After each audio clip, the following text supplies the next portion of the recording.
안녕하세요. 생생법률쇼 진행을 맡은 김유리입니다. 법과 친해지는 제법 좋은 방법 생생법률쇼. 오늘도 크고 작은 법률 문제로 어려움을 겪고 있는 여러분을 위한 법률 상담은 물론이고요. 세상을 들썩이게 하는 이슈들을 법적으로 풀어보는 시사법률 토크까지 준비되어 있습니다. 법률과 관련해서 궁금한 내용 있으신 분들은 상담 전화 02557-8295번으로 연락 주시거나 법률방송 홈페이지에 접속 후에 법률 상담에 문의 남겨주세요. 그리고 아래 하단으로 나가는 메일로도 상담 문의 받고 있습니다.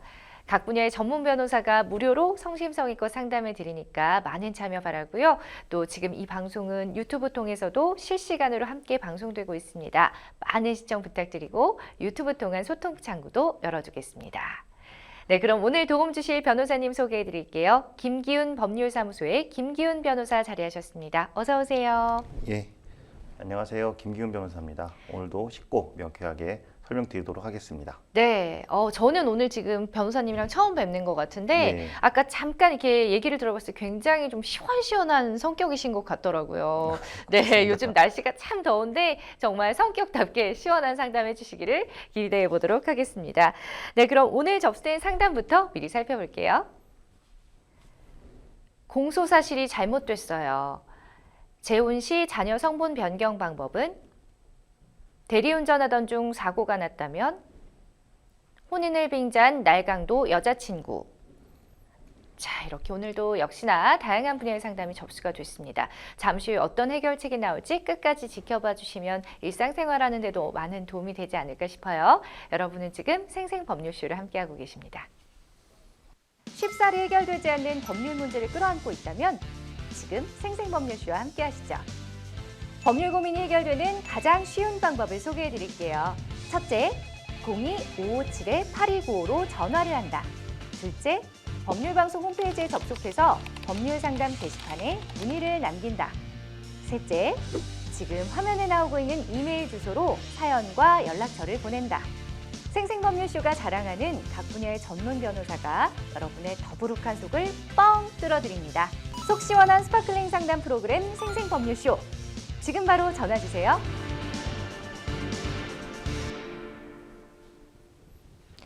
네, 오늘의 첫 순서는 대법원 화제의 판결을 소개하고 해석해보는 판결록 시간입니다. 자, 뉴스와 신문에서 회자되고 나는 화제의 판결. 오늘은 또 어떤 사건을 변호사님께서 준비해 오셨는지 궁금하네요. 예, 요즘 SNS 보면은 하트 모양을 그려서 이제 불을 내는 네. 장면이 많이 있습니다. 예. 예, 그렇게 되는 이유가 이제 스프레이로 이제 하트 모양을 그린 다음에 거기에 이제 불을 붙여서 하는 그런 장면입니다. 근데 이게 이제 불을 내는 거 관련돼서 네. 우리 형법에서는 또 규정되어 있습니다. 이제 가장 방화죄하고 이제 실화죄라고 규정되어 있는데 이제 이렇게 장난으로 이제 불을 내다가 정말 큰 불이 났을 때 어떻게 처벌되는지에 대해서 설명드리도록 하겠습니다. 실화죄랑 방화죄 이렇게 제가 듣기로는 그냥 비슷할 것 같은데 어떻게 다른지 아무래도 좀 의미가 다르긴 하겠죠. 예. 이 실화하고 방화는 그 실화에서 실자가 이제 우리가 과실을 실수한다 그런 실수. 그 실자입니다. 네. 방화는 일부러 이제 불을 내는 거죠. 네. 그래서 이제 여기서 실화죄는 이제 두 가지로 나눕니다. 단순 실화죄하고 중실화죄가 네. 두 가지로 나뉩니다. 그 단순 실화죄는 형법 170조에 규정되어 있습니다. 지금 화면에 보시는 것처럼 과실로 인하여 164조 현주 건조물 등의 방화 또는 165조 공용 건조물 등에 의한 방화에 기재된 물건 또는 타인의 소유에 속하는 제 166조 일반 건조물의 등의 방화에 기재된 물건을 소유한 자는 벌금 1,500만 이하에 처한다 이렇게 적시되어 있죠. 예. 단순 실화죄는 단순히 실수로 불을 낸 경우에 처벌되는 경우입니다. 근데 지금 단순 실화죄는 지금 보시는 것처럼 벌금 1,500만 이하, 네. 즉 벌금형만 규제되어 있습니다. 네. 이에 반해서 중실화죄는 형법 171조에 규정되어 있습니다. 지금 화면에 보시는 것처럼 업무상 과실 또는 중대한 과실로 인하여 170조의 죄를 범한 자는 3년 이하의 금고 또는 2천만 원 이하의 벌금에 처한다. 라고 규정되어 있습니다. 방금 전하고 좀 다르죠. 네. 단순 실화죄는 벌금형만 규정되어 있는 반면에 여기에서는 중실화죄는 징역형도 규정되어 있습니다. 그리고 여기서 그러면 단순 실화죄하고 중실화죄하고 어떻게 다른가에 대해서 또 궁금하실 텐데요. 중대한 과실이 있었는지 없었는지에 따라서 좀 달라지게 됩니다. 네. 판례에서는 중실화죄에서 중대한 과실이라는 것을 어떻게 표현하냐면 행위자가 극히 작은 주의를 함으로써 결과를 발생을 예견할 수 있었음에도 불구하고 부주의로 이를 예견하지 못하는 경우라고 말하고 있습니다. 즉 작은 주의를 기울였다고 하면은 분명히 불이 나지 않았음에도 불구하고 작은 실수 때문에 이렇게 불이 났다라고 예견하지 못했다라고 해서 중실화죄로 처벌된 사례가 있습니다. 그렇군요. 네. 네. 그리고 실제적으로 사례를 좀 말씀드리겠습니다. 예. 어떤 경우에는 중실화죄, 어떤 경우에는 단순 실화죄를 어떤 경우에 처벌되는지 실제 사례를 말씀드리겠습니다. 이제 풍등이라고 있지 않습니까? 이제 예. 풍등을 날려가지고 날렸습니다. 그래서 이게 붕 떠서 단지밭에 붙었는데 그 옆에 하필 유료 저장고가 있었던 사례입니다. 그래서 큰 불이 났었죠. 네. 이럴 경우에는 풍등을 날려가지고 유료 저장고에 있는 옆에 잔디밭에 떨어질 줄 몰랐다라고 생각을 해서 단순 실화죄로만 처벌된 반면에 네. 그 담뱃불을 피기 위해서 성냥을 사용했습니다.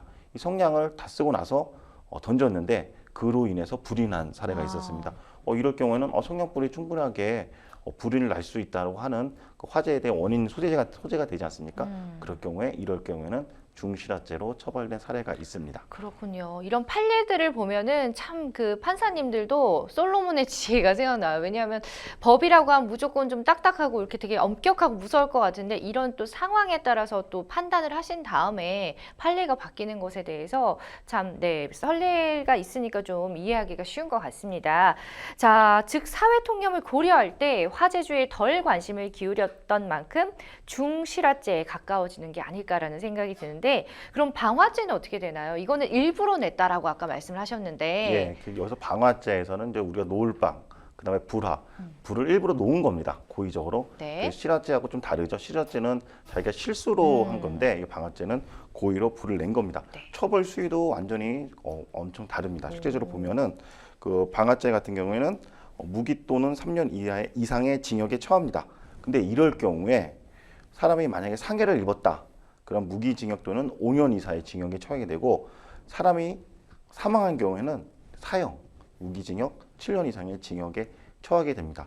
지금 방금 전에 말씀드린 것처럼 단순 실화, 중실화와 다르게 사람이 죽을 경우에는 사형도 있고 그다음에 상해를 입을 경우에는 무기징역까지 규정되어 있습니다. 그러니까 이건 의도적으로 일부러 그랬으니까 더욱더 이제 괘씸죄까지 적용되는 게 아닐까 싶은데요. 예, 피해가 너무 큰 거죠. 네, 맞습니다. 자, 이렇게 정리를 해보자면은 화재 발생 의도가 있었을 경우에는 방화죄, 그 다음에 의도는 없었지만 주의를 전혀 기울이지 않았다. 이러면 이제 중실화죄, 그 다음에 의도도 없고 주의는 기울였지만 실수로 이렇게 화재가 발생했다면 단순 실화죄 이렇게 좀 되는 게 아닐까 싶은데, 맞습니다. 네, 또 여기도 관련 판결들하고 같이 좀 들으면 좀 이해하기가 더 쉬울 것 같아요. 예.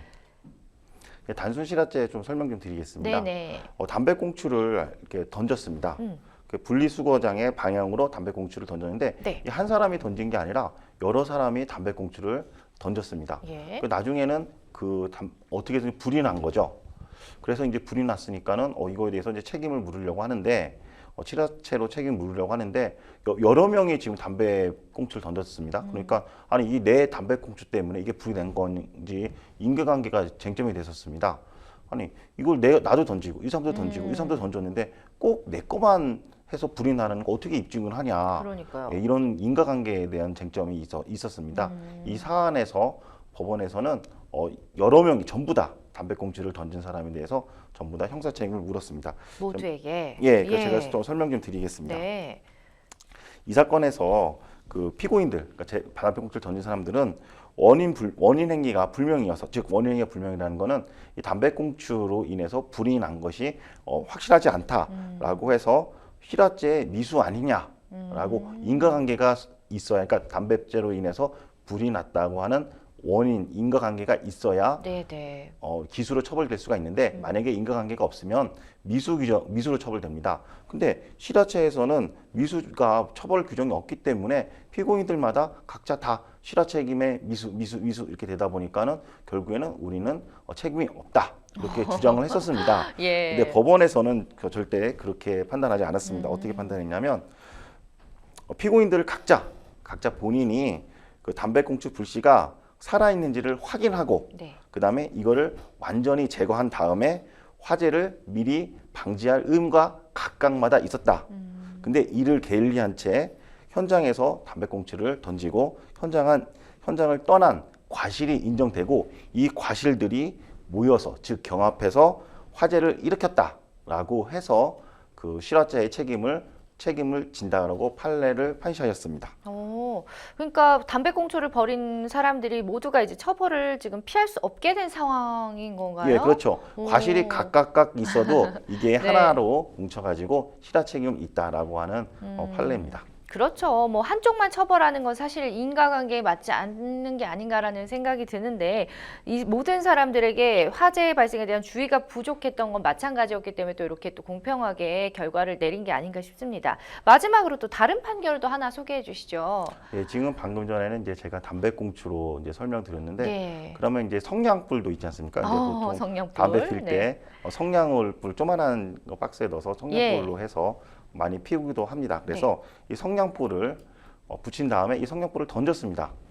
예, 던졌는데 그게 플라스틱 휴지통에 던졌는데 이 휴지통에 성냥불이 들어갔고 플라스틱이면 예, 그렇죠. 그 안에 또 휴지가 또 있었습니다. 네. 예, 그러니까 거기를 통해서 발화를 원인으로 해가지고 불이 났습니다. 이거에 대해서도 역시 실화 책임을 인정한 사례가 있습니다. 그렇죠. 아무래도 이제 완전히 꺼지지 않은 상태면은 불씨가 당연히 플라스틱이나 그 안에 휴지로 인해서 불이 날 것을 예측하지 못했을까 싶기도 예, 해요. 그렇죠. 그래서 담배 그 꽁초뿐만 아니라 그다음에 성냥불도 충분하게 던지면 플라스틱 휴지통에 던지면 불을 난다는 것을 예상할 수가 있죠. 네. 이럴 경우에 판례는 경과실이 아니라 중대한 과실이 있었다라고 해서 중과실로 처벌했습니다. 자, 이렇게 해서 또 이 판결 또한 중실화죄에 또 해당이 됐다고 하는데요. 오늘은 이렇게 실화죄와 또 방화죄에 관한 이야기를 나눠봤습니다. 자, 불하트 요즘 참 유행한다고 하는데 이렇게 한순간에 좀 장난들이 남은 인생에 큰 오점을 남길 수도 있는 또 위험한 행위라는 점 반드시 한 번 더 기억하셔야 될 것 같습니다. 자, 지금까지 판결록 함께 하셨고요. 지금부터는 저희 또 생생법률쇼가 자랑하는 무료 법률 상담 또 시작해 보도록 하겠습니다. 지금 전화 상담이 연결돼 있다고 하네요. 바로 받아볼게요. 여보세요? 네, 여보세요? 예, 안녕하세요. 네, 안녕하세요. 네, 어떤 점이 궁금해서 전화 주셨나요? 예, 제가,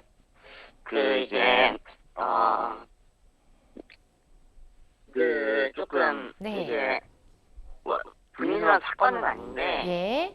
이제 관련 사건을 누가 오해를 해서, 네. 이제, 그 신고를 당하게 됐어요. 예. 예, 그 신고를 당했는데, 제가 이제, 그, 공소 내용, 정확히는 그 공소 그게 있지 않나요? 그 공소. 예, 그래서, 아무튼, 신고를 당해서, 이제 그 공소 내용을 봤는데, 네. 이제 그 공소 내용이 이제 좀,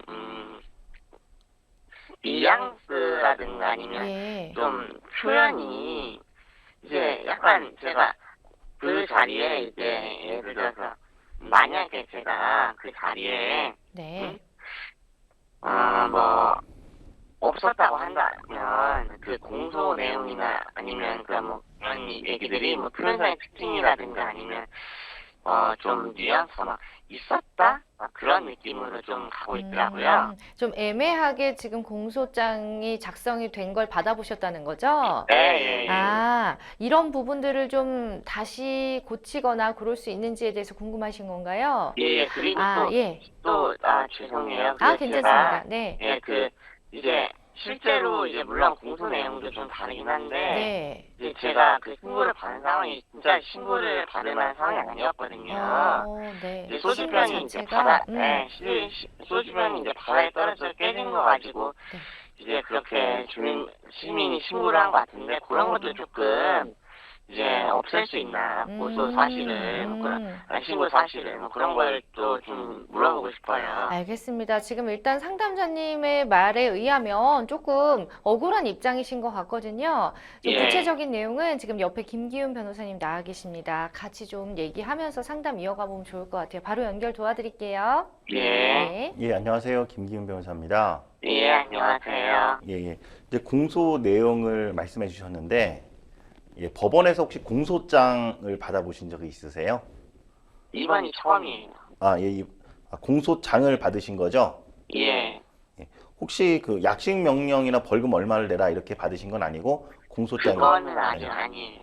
공소장을 받으신 거고 그리고 제명이 이제 공소장에 보면은 뭐 특수 폭행, 뭐 특수 상해 뭐 이렇게 적혀 있을 텐데 어떻게 제명이 적혀 있던가요? 폭처법이라고 아, 폭행 무슨 나 찾아봤는데 예, 전 이름은 못 외웠는데 폭처법이라고 하더라고요. 예. 그러면 거기 피해자가 이렇게 뭐 피해자라고 아마 이제 익명 처리해서 적혀 있을 것 같은데 네네. 적혀 있죠? 예. 예, 그 피해자가 몇 명인가요? 어, 한 명으로만 돼 있나요? 한 명이요. 예, 한 명. 그러면 이게 야간인가 주간인가 혹시? 야간이요. 야간이고. 예. 그러면 하나 또 여쭤볼게요. 그 뉘앙스나 표현이 좀 나하고 그 좀 다르다. 내가 생각한 거 다르다라고 말씀을 해주셨잖아요. 예. 그러면 내가 생각한 게 다르다고 하는 게 그 공소장 보면 따옴표 부분이 있을 수가 있고 아니면 마지막에 뭐 후물이 좀 그럴 수도 있고 어느 부분에서 구체적으로 좀 다른가요? 이제 그 사건에 대한 이제 내용을 설명하는 부분이요. 아, 그러면 사건이 그 지금 폭처법으로 처벌되는 데 있어 갖고 그 전 단계에서 왜 이 사건이 발생했는지에 대한 그 동기나 경위 부분이 사실과 다르다는 취지인 거죠? 예, 그것도 그렇고 이제 전반적으로 조금 예. 다 좀 뜯어고칠 필요가 약간 있을 것 같아서. 아, 그렇구나.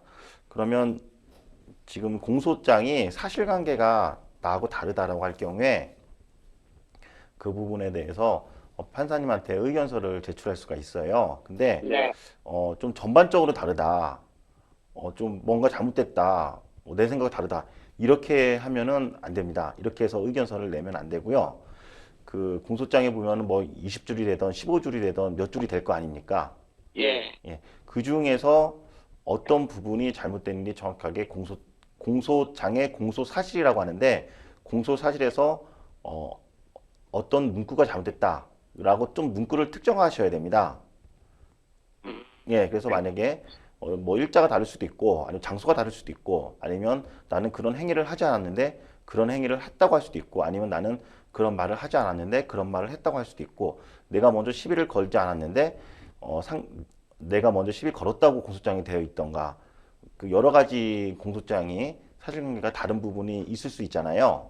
예. 예, 그 사실과 다른 부분이 형량의 그냥 유죄나 무죄, 지금 무죄 주장하신 것 같은데 무죄나 유죄 또는 유죄일 경우 판사가 유죄일 경우 선고를 중하게 할지 경하게 할지에 대해서 처벌 수위가 좀 달라질 수도 있는 부분이라서 지금 질문 주신 부분은 좀 명확하게 짚고 넘어갈 필요가 있는 부분입니다. 예를 들어서 내가 먼저 시비를 걸지 않았는데 내가 먼저 시비를 걸었다고 될 경우에 싸움을 지금 그 상담하신 분이 유발시킨 거잖아요.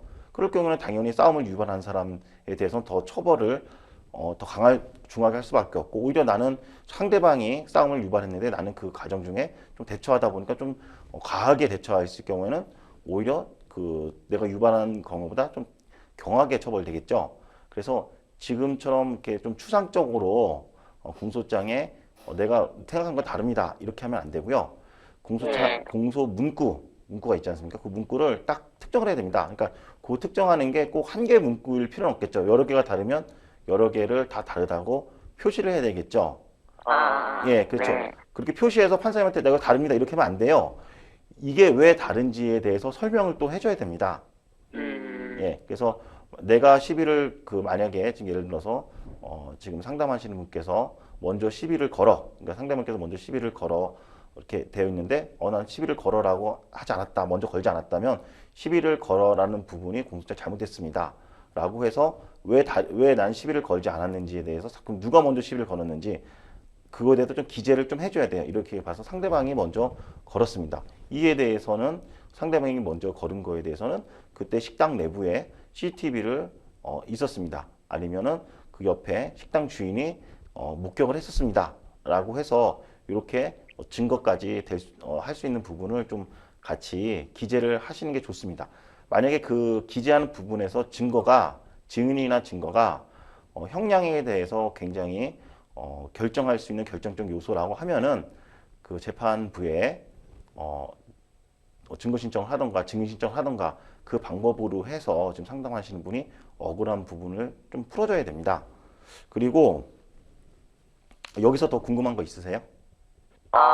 그러면은 이제 제가 그런 일련의 과정들을 이제 만약에 변호사 없이 제가 혼자 직접 할 수도 있는 건가요? 예, 변호사 없이 지적할 수 있는데, 근데 좀 불편하신 게 있을 거예요. 우선은 그 이제 지금 현재 이제 부인하는 경우에 재판 그 법원에 가시면 그 민원실이 있습니다. 민원실에 가셔가지고 국선 변호사 신청서가 있어요. 그래서 거기에 국선 변호사 신청서를 하시면은 좀 변호사가 있는 상태에서 하기 때문에 좀 도움이 되실 거고, 그 다음에 질문하신 것 중에 나는 신고를 소주가 떨어져서 그냥 발에 엎어졌다. 그래서 뭐 이거를 다시 없는 걸로 할 수 있는지라고 질문 주셨잖아요. 예, 예, 그 질문에 대한 대답을 드리겠습니다. 예. 공소가 제기됐기 때문에 없는 거로 할 수는 없어요. 예, 근데 그게 이제 없는 걸 한다는 거는 아마 일반적으로 선생님께서 무죄를 법원에서 선고를 그쵸. 예, 선고를 받아야 되는 거지. 뭐 지금 와갖고 검사가 아주 예외적으로 공소를 취소하는 경우는 있긴 한데, 근데 지금 같은 경우는 공소 취소하는 거는 좀 어렵고요. 예, 법원에서 무죄를 선고받는 것이 선생님한테 억울한 것이 풀어주는 방법입니다. 근데 지금까지 내가 이제 상담하신 분께서 지금 공소장만 받아보셨잖아요. 예. 그러면 내가 처음부터 이게 어떻게 신고가 됐고, 그 다음에 피해자가 경찰에 가서 어떻게 진술을 했고, 그 다음에 경찰이 어떻게 수사했고, 검찰이 어떻게 수사했는지 궁금하시잖아요. 예. 그거를 최종적으로 가지고 검사가 지금 상담하신 분에 대해서 폭처법으로 기소한 거잖아요.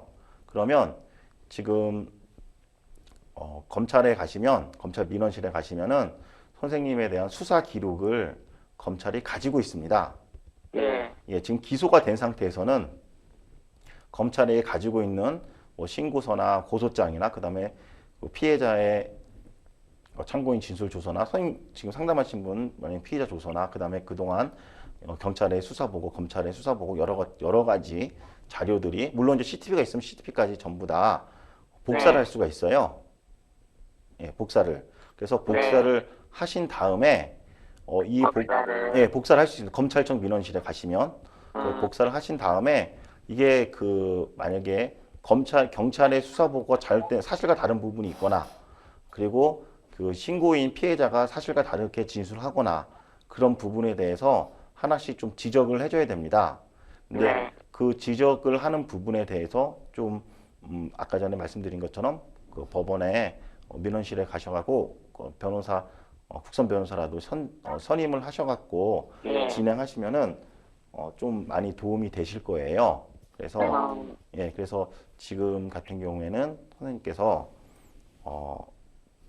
지금 검찰에 가셔가지고 복사를 하는 거를 좀 추천을 해드리고 이제 검찰에 있는 검찰에 있는 수사 기록이 꼭 지금 상담하시는 분한테 뭐 불리할 수가 있겠죠. 근데 거기에서 이제 제 실제적으로 경험을 해보면 검찰의 수사한 기록이라 하더라도 공소사실하게 사람이 하는 일이다 보니까 공소사실하고 배치되는 막 증거도 있을 수도 있어요. 그리고 거기에서 또 모순되는 앞뒤가 안 맞는 부분을 찾아낼 수도 있고, 그렇죠? 그런 다음에 그 검찰의 수사 기록을 봐서 이 수사 기록에 봤는데 피해자가 사실과 다른 말을 하고 있는 겁니다. 진술을. 아니면 경찰에서 사실과 다른 수사 보고서를 작성을 했어요. 그럴 경우에 지금 상담하신 분께서 이거를 무죄를 받으려면 경찰이나 피해자가 다른 거짓말하고 있다라고 하는 증거를 어떻게 찾아보셔야 됩니다. 예를 들어서 그 옆에 있는 사람이 있었다. 옆에 있는 아는 사람이 있었고 식당 주인한테 이거 거짓말하고 이렇게 진술했는데 사실과 다르지 않습니까? 라고 식당 주인한테 진술서를 받아가지고 법원에 내셔도 되고요. 그리고 CCTV가 아직 남아있다고 하면 CCTV를 좀 면밀히 분석을 하셔가지고 이게 좀 사실과 다르다라고 좀 얘기도 하실 필요가 있고요. 예, 그래서 일단은 지금 법원에서는 검찰이 가지고 있는 수사 기록을 기준으로 유죄냐 무죄냐 판단하고 있는데 여기에서 검찰의 수사가 잘못됐다는 거를 지금 상담하신 분께서 반박하는 증거를 내셔야 됩니다. 그 증거 내시는 게 지금 말씀드린 진술을 낼 수도 있고 아니면은 증인을 불러서 낼 수도 있고 증인을 불러서 입증할 수도 있고요. 그 다음에 지금 신고인 피해자를 불러서 증인으로 불러가지고 사실과 다르다라고 반박 증거를 제출하면서 증인의 피해자의 증언이 좀 신빙성이 없다 이런 방식으로도 하실 수가 있습니다. 그래서 여러 가지 좀 방식이 있는데 지금 방법을 강구를 하셔야 됩니다. 그래서 지금 오늘 상담에서 크게 두 가지 질문인데 첫 번째는 공소장에 있는 공소사실이 다르다라고 할 경우에 그냥 막연하게 이건 내가 생각한 것처럼 다 뜯어고쳐입니다. 아까 이렇게 표현하셨는데 그렇게 하시면 안 되고 어떤 문장이 어떤 문구가 사실과 다르다라고 명확하게 지적해야 되고 그 지적하는 부분에 대해서 반대되는 증거가 있으면 그거를 꼭 제출을 하셔야 됩니다. 이해되셨죠? 예, 그 다음에 수사 기록도 검찰청 민원실에 가셔가지고 다 복사를 할 수 있고 그런 다음에 선생님께서 내가 사실과 다른 부분을 이렇게 딱딱 찍어가지고 판사님한테 의견서를 낼 수가 있거든요. 그 의견서를 제출할 수가 있습니다. 그리고 아마 이제 법원에서 공소장하고 같이 왔던 게 이제 의견서라고 아마 왔을 거예요. 뭐 이렇게 뭐 가족관계, 재산 이런 거 적혀 있잖아요. 이제 그거는 전형적인 폼이거든요. 그거에다가 선생님께서 별도로 나는 무죄라고 생각하는 이유에 대해서 별도로 해서 또 서면을 제출하셔도 돼요. 이렇게 되고 그 다음에 선생님께서 변호사가 이제 필요하시다면 만약 경제적으로 이제 그렇다고 하면은 어렵다고 하면은 법원 민원실에 가셔가지고 국선 변호사 선정 신청을 하셔야 됩니다. 그래서 국선 변호사 선정 신청은 법원으로 가시고 수사기록 복사는 검찰청 민원실로 가셔야 됩니다. 네, 알겠습니다. 네, 좀 답변이 되셨을까요? 예, 너무 유익했습니다. 좋았어요. 다행입니다. 일단은 뭐 이미 공소 제기가 돼서 없던 일로 하기는 어렵다라는 의견이셨고요. 좀 네, 억울하시다면 무죄 입증할 만한 증거를 좀 잘 찾아서 반박 자료로 제출하신 다음에 무죄로 선고받는 것이 방법이다라고 우리 변호사님께서 말씀해 주셨거든요. 일단 지금 뭐 들으면 복잡하다고 생각할 수도 있지만 그렇게 생각하지 마시고 차근차근 좀 잘 해결해 나가시면 네, 좀 이렇게 뒤집을 만한 그런 또 가능성이 있지 않을까 싶습니다. 제가 하나만 더. 하나만. 만약에 오늘 아낌없이 퍼주시네요. 이렇게 네. 만약에 지적을 공소장이 사실과 다르다라고 네. 지적을 했어요. 그럼 이게 판사님한테 이제 낼 거 아닙니까? 공소사실이 이렇게 잘못됐습니다라고 내잖아요. 그렇죠. 그럼 판사가 그걸 봤을 때, 지금 상담하신 분께서 지적하신 분이 맞다라고 하면은 판사가 그 검사한테 지금 피고인이 재판받는 사람이 이렇게 지적하고 있는데 이거를 다시 한번 확인해봐라. 피고인 말이 맞는 것 같다라고 하면서 공소장 변경을 요구할 수가 있습니다. 예, 그러면 나중에는 공소장 변경을 검사가 할 수가 있고요. 근데 검사가 안 할 경우도 있습니다. 그러면 판사가 직권으로 검사가 말한 공소장의 내용이 맞는지 아니면은 지금 상담하시는 분이 맞는지 직권으로 또 판단합니다. 예, 요구하신 다음에 다음 절차를 말씀드린 겁니다. 네, 알겠습니다. 감사합니다. 네, 이렇게 또 그 다음 절차까지 또 친절하게 안내해 주셨으니까 잘 입증하실 수 있었으면 좋겠네요. 네, 고맙습니다. 예, 오늘 상담 여기서 마무리하겠습니다. 고맙습니다. 예, 고맙습니다. 네. 자, 이렇게 해서 오늘 또 상담 전화를 마무리했고요. 계속해서 또 변호사님의 속 시원한 상담 받고 싶다 하시는 분들은 언제든지 또 저희 법률 방송에 연락 주시면 됩니다. 여러분은 지금 생생법률쇼와 함께하고 계십니다. 쉽사리 해결되지 않는 법률 문제를 끌어안고 있다면 지금 생생법률쇼와 함께하시죠. 법률 고민이 해결되는 가장 쉬운 방법을 소개해 드릴게요. 첫째, 02-557-8295로 전화를 한다. 둘째, 법률방송 홈페이지에 접속해서 법률상담 게시판에 문의를 남긴다. 셋째, 지금 화면에 나오고 있는 이메일 주소로 사연과 연락처를 보낸다.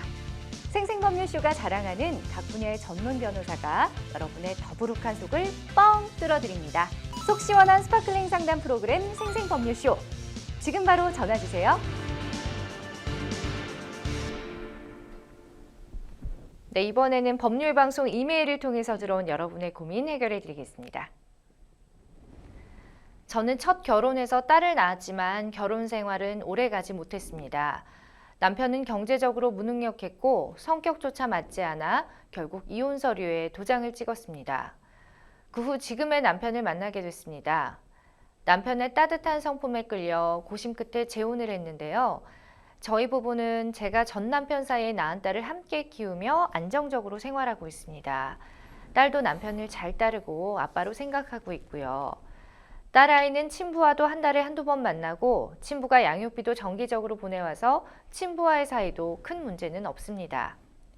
다만 내년에 딸아이 초등학교 입학을 앞두고 있고 저는 재혼 남편 사이에 생긴 아이를 출산할 예정입니다. 문제는 딸아이와 태어날 동생과 성이 다르다는 건데요. 아무래도 친구들도 주변 사람들도 의아해할까 걱정이 됩니다. 그래서 딸의 성을 재혼 남편의 성으로 변경하고 싶은데요. 친부가 동의할지 걱정입니다. 친부 동의 없이 자녀 성과 본을 지금 남편의 성과 본으로 변경할 수 있을까요? 라는 사연 보내주셨는데요. 참 재혼을 하다 보면은 이런 고민하시는 분들이 꽤 많으실 것 같습니다. 이런 문제로 또 변호사 사무실 찾아온 분들도 계시죠? 예, 지금 이혼이 통계 수치에 보다시피 상당히 많이 네. 늘어나고 있습니다.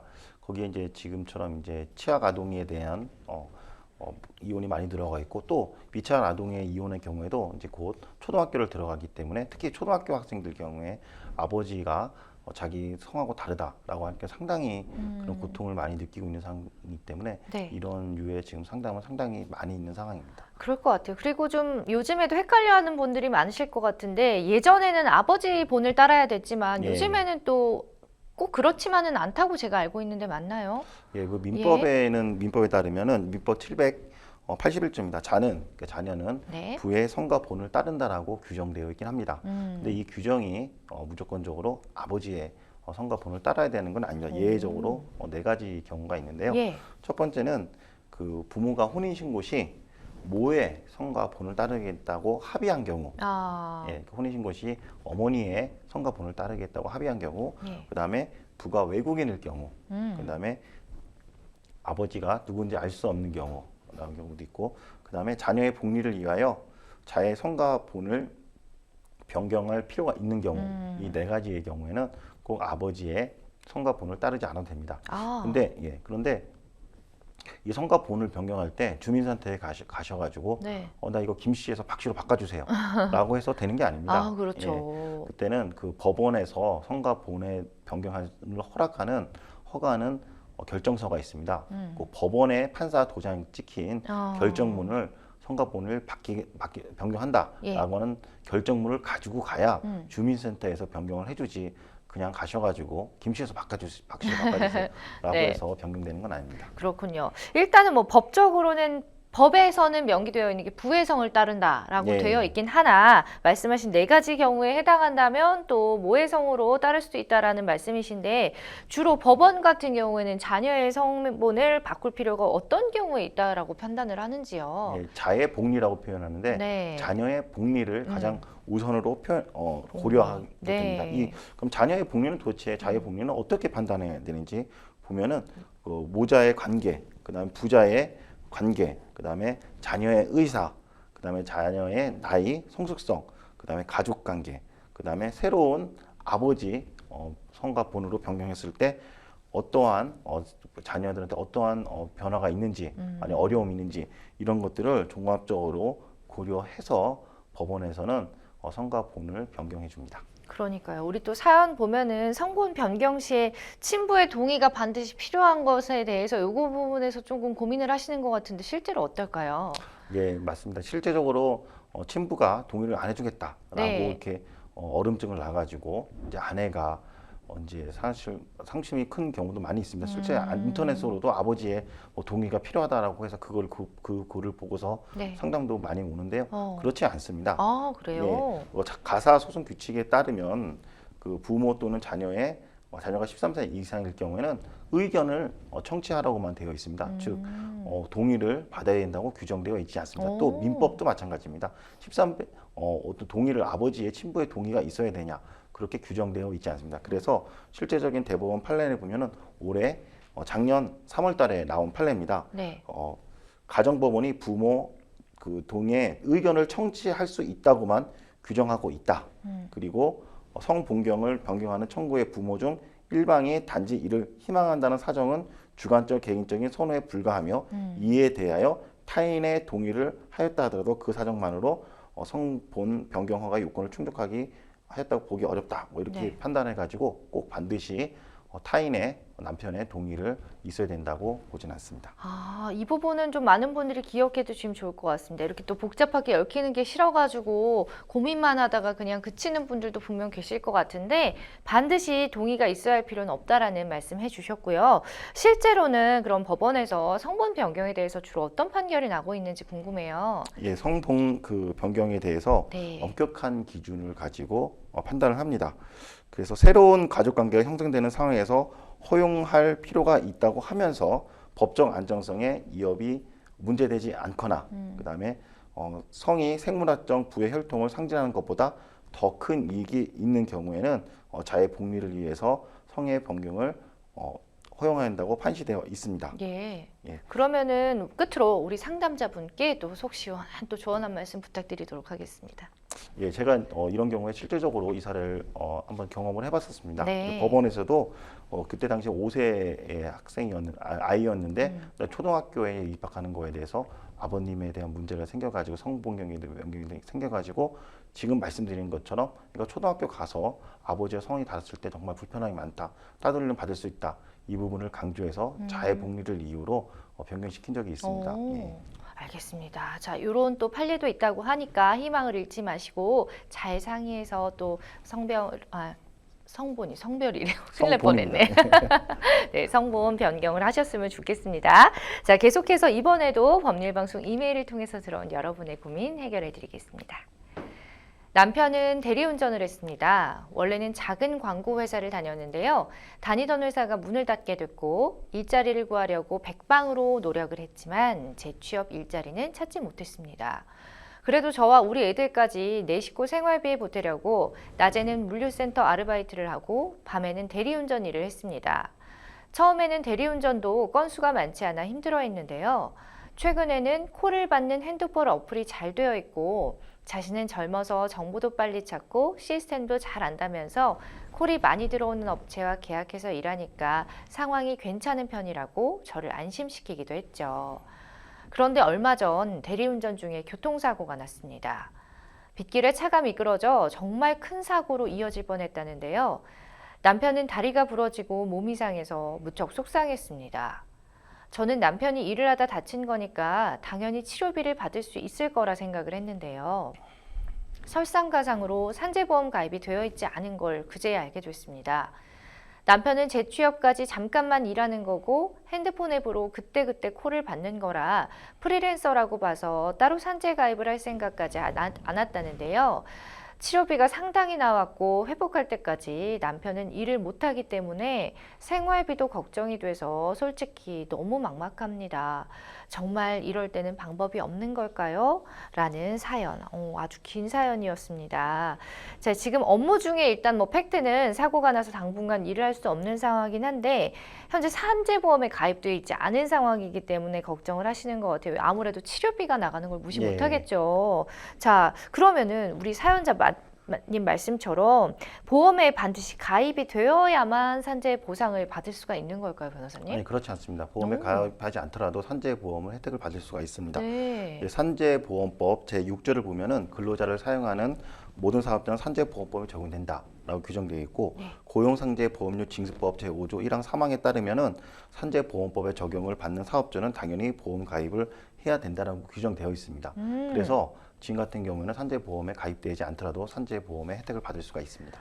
정말 천만다행입니다. 일단은 가장 우려하시던 부분은 어느 정도 해결이 되신 것 같아요. 산재보험이 가입이 안 되어 있어도 혜택을 받을 수 있다라는 말씀 해주셨는데요. 사실 그 영세하거나 좀 규모가 작은 사업장 같은 경우는 관행적으로 산재 가입이 돼 있지 않은 경우들이 왕왕 있었거든요. 예. 근데 이처럼 산재보험에 가입하지 않은 업체들은 불이익 같은 게 따로 있진 않나요? 예, 그 보험료에 관련돼 가지고 보험급여의 50%를 추가로 납부하게 되고요. 네. 그 다음에 또 300만 원 이하의 과태료를 부과받을 수가 있습니다. 아무래도 불이익을 받을 수밖에 없는 상황이네요. 예, 법적으로. 자, 근로자의 경우에 경우에는 산재보험에 가입돼 있지 않아도 산재 신청이 가능하다라고 말씀을 해주셨잖아요. 예. 가능한데 이 대리운전 같은 경우도 근로자로 볼 수 있는지 이게 또 쟁점이 되지 않을까 싶습니다. 예, 종전에는 대리운전자들 각자마다 개인사업자다 이렇게 판단해가지고 산재보험법을 적용하지 않았는데요. 네. 이제 산재보험법에 대해서 이제 규정이 좀 시행령이 개정이 돼가지고요. 그다음에 그 대리운전업자로부터 업무를 의뢰받아 대리운전 업무를 하는 사람을 산재보험법에 적용을 받을 수 있도록 그 시행령이 개정이 되었었습니다. 그렇기 때문에 대리운전 기사님들도 산재보험법상 근로자로 볼 수가 있습니다. 그럼 근로자에 해당이 되는데 이 특수 형태 근로종사자로서 만약에 산재보험법을 적용받기 위해서는 충족돼야 할 요건이 있다고 들었거든요. 어떤 부분이 충족돼야 될까요? 예, 산재보험법 125조에 규정되어 있습니다. 첫 번째는 주로 하나의 사업의 그 운영에 필요한 노무를 상시적으로 제공하고 보수를 받아 생활을 하면 되고요. 네. 두 번째로 노무를 제공할 때 타인을 사용하지 아니할 것을 그 요건으로 합니다. 지금 같은 사안의 경우에는 이 첫 번째 요건과 두 번째 사건에서 모두 요건을 충족한다고 봅니다. 그래서 실제적으로 또 대법원 판례를 보면은 특수배달 그 특수형태 근로종사자라고 해서 판시를 한 사례도 있습니다. 일단 뭐 지금 요건은 두 개 다 해당이 된다고 했으니까 일단은 이제 보험 적용을 받으실 수 있는 것은 확실해졌는데 당장 좀 어떤 것부터 하면 좋을까? 지금 치료비나 생활비 걱정이 좀 막막하신 상황 같거든요. 예, 산재보험법에 같은 경우는 산재보험 혜택을 보면은 지금 같은 사안에 요양급여와 휴학급여를 혜택을 받을 수 있습니다. 예. 산재보험법 제40조에 따르면은 요양급여에 대해서 규정하고 있는데요. 네. 치료비, 약제비, 진찰비, 뭐 이송비, 입원비, 재활치료비 이걸 받을 수가 있고요. 휴학급여는 자기가 지금 지금 이런 업무 처리하다가 도저히 지금 근로를 제공하지 못하는 상황이기 때문에 이 기간 동안은 휴학급여를 받을 수가 있습니다. 예, 일단 뭐 저희에게 굉장히 질문을 잘 해주신 것 같습니다. 요양급여, 휴업급여를 또 받으실 수 있다라고 하니까 이 부분 좀 상세하게 잘 알아보시고 조금이나마 부담을 덜으셨으면 좋겠고 또 얼른 완쾌하셨으면 좋겠네요. 자, 계속해서 또 법률방송 이메일을 통해 들어온 고민 해결해드리죠. 저는 지인의 소개로 여자친구를 만났고 서로가 마음이 맞아 결혼을 전제로 교제했습니다. 결혼 준비를 여유롭게 준비하고 싶었던 저와는 달리 여자친구는 다짜고짜 혼인신고부터 하자고 계속해서 독촉했는데요. 결혼식 날짜를 잡지도 않았는데 혼인신고부터 먼저 하게 됐습니다. 이후 여자친구는 결혼 예물로 제가 가지고 있는 가상화폐를 달라고 졸라대기 시작했는데요. 저는 어차피 혼인신고도 했고 재산 명의는 누구 것이든 상관없을 것이라고 생각해 여자친구에게 1억 원 가치의 가상화폐를 넘겨주게 됐습니다. 하지만 여자친구는 그게 모자랐는지 가상화폐를 더 달라고 요구하기 시작했고 급기야는 저를 때리기까지 했습니다. 저는 어쩔 수 없이 가지고 있던 여러 종류의 가상화폐를 더 보냈고 나중에는 현금까지 입금하게 됐습니다. 이제 더 이상 줄 것이 없다고 하자 여자친구는 집이고 밖이고 장소를 가리지 않고 제 머리채를 잡거나 주먹으로 몸을 때리는 등 폭력을 휘두르고 있는데요. 이제는 오히려 저에게 이혼을 청구하겠다며 위자료까지 내놓으라고 합니다. 6개월이라는 연애 기간 동안 여자친구가 이런 사람일 줄은 정말 몰랐는데 제가 어떻게 해야 할까요? 라는 사연 보내주셨습니다. 지금 사연이 조금 당황스럽습니다. 어쨌든 지금 이게 유책 배우자여야지 뭐 이혼 뭐 해가지고 소송을 하고 막 그럴 텐데 지금 여자친구 입장에서 되게 불리한 상황이신데 오히려 본인이 이혼을 청구하겠다라고 지금 하고 있는 그런 상황인 것 같아요. 네, 우리 변호사님 이 사연 어떻게 보셨나요? 예, 이제 어쨌든 간에 결혼할 생각도 있었는데 지금 요즘에 코인이 이슈가 되지 않습니까? 네. 코인을 1억 원치를 넘겨주고 계속해서 달라고 해가지고 어떻게 이거 신변 정리를 해야 되는지 이제 그런 고심 속에 질문을 주신 것 같습니다. 예, 그렇습니다. 자, 상담자분은 또 지금 결혼식 날짜도 안 잡혔는데 혼인신고를 한 조금 그런 상황이신데요. 자, 보통의 결혼 과정이 전혀 진행이 되지 않은 이런 상황에서 혼인신고만 했는데 부부라고 할 수가 있는지요, 실제로? 그러니까 법적으로는 또 신고를 했으니까 이거 어떻게 해야 돼요?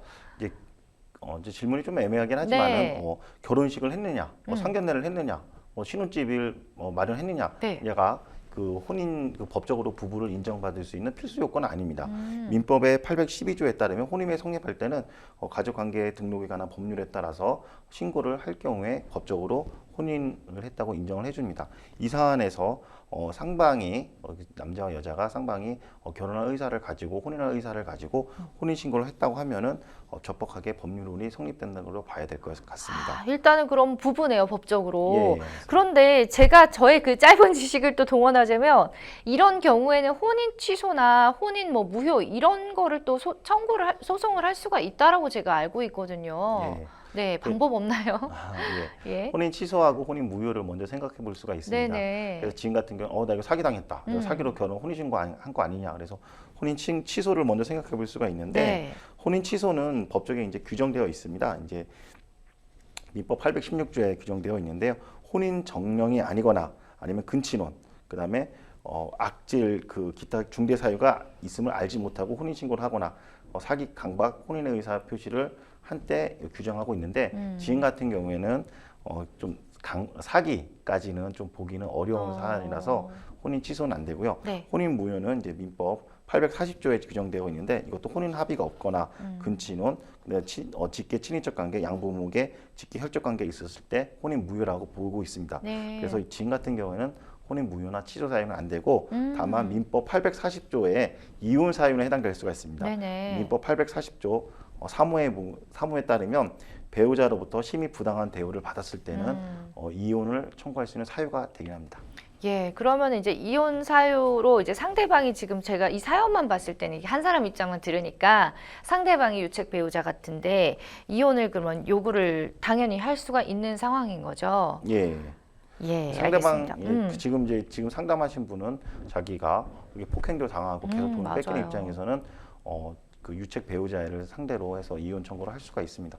반대로 잘못이 없는 같은 경우에도 이혼 청구를 할 수가 있느냐라고 예. 볼 수가 있는데 우리나라는 좀 유책주의를 좀 원칙주의로 하고 있습니다. 대법원 판례는. 네네. 근데 실질적으로 지금 유책주의에서 파탄주의, 즉 누가 책임이 있느냐 없느냐는 가리지 않고 네. 실질적으로 부부 관계가 더 이상 지속되기 어렵다라고 파탄됐다라고 할 경우에는 이혼 청구하는 사람이 유책이든 유책이 아니든 그럴 걸 따지지 않고 이혼 청구를 하는 사례도 있습니다. 지금 같은 경우에도 혼인신고를 됐고 실제적으로 이 폭행이나 도저히 부부관계를 유지할 수가 없다고 하면은 책임 있는 사람도 이혼 청구를 할 수가 있을 경우가 있습니다. 아, 그럼 누구나 이혼 청구는 할 수가 있는 거네요, 한마디로. 예, 근데 다만 혼인관계가 도저히 계속 네. 유지되기 어려울 정도로 예. 완전히 완전히 파탄돼 있을 상황을 전제로 합니다. 파탄 직전까지 예. 갔을 때 가능하다. 알겠습니다. 자, 그러면 이제 일단 지금 상담자분 같은 경우는 폭력을 또 상당 기간 당한 입장에서는 이 부분에 대해서는 형사처벌도 가능하지 않을까 싶거든요. 어때요? 예, 폭력을 할 경우에는 이제 형사처벌도 처벌이 가능합니다. 이제 우리가 형법에서 이제 폭행죄, 사회죄도 되고요. 네. 또 지금 같은 경우는 부부 사이에 이루어진 거기 때문에 가정폭력처벌법에 의해서도 처벌됩니다. 그래서 이런 증거를 모아놓기 위해서 녹취나 동영상, 카톡 이런 것들을 증거를 모으신 다음에 경찰에 신고하실 수가 있습니다. 그렇군요. 그리고 가정폭력처벌법에 따르면 어느 일방으로부터 계속적으로 폭행을 당했을 경우에는 경찰한테 수사기관한테 접근금지 명령 신청을 할 수가 있습니다. 예. 예, 그렇게 함으로써 더 이상 상대 배우자로부터 폭행이나 폭언 이런 것들을 피하는 절차가 있으니까 그 방법을 활용해 주시면 될 것 같습니다. 그러니까 말입니다. 지금 뭐 어쨌든 법적으로는 부부이시기 때문에 부부 생활을 제대로 한 것 같지는 않지만 지금 뭐 이혼 청구 정도로 이제 가셔야 될 것 같은데 잘 좀 해결이 되셨으면 하는 바람입니다. 자, 생생법률쇼 많은 분들의 상담 전화 걸려오고 있는데요. 도움 필요하신 분들은 언제든지 저희 법률방송에 전화, 홈페이지, 이메일 열어두고 있으니까 연락 주시면 됩니다. 자, 각 분야의 전문 변호사가 무료로 성심성의껏 상담 도와드리니까요. 부담 갖지 마시고 언제든지 참여해 주시면 되겠습니다. 오늘은 김기훈 변호사님과 함께했습니다. 고맙습니다. 네, 오늘 준비한 순서는 여기까지입니다. 시청해 주셔서 고맙습니다.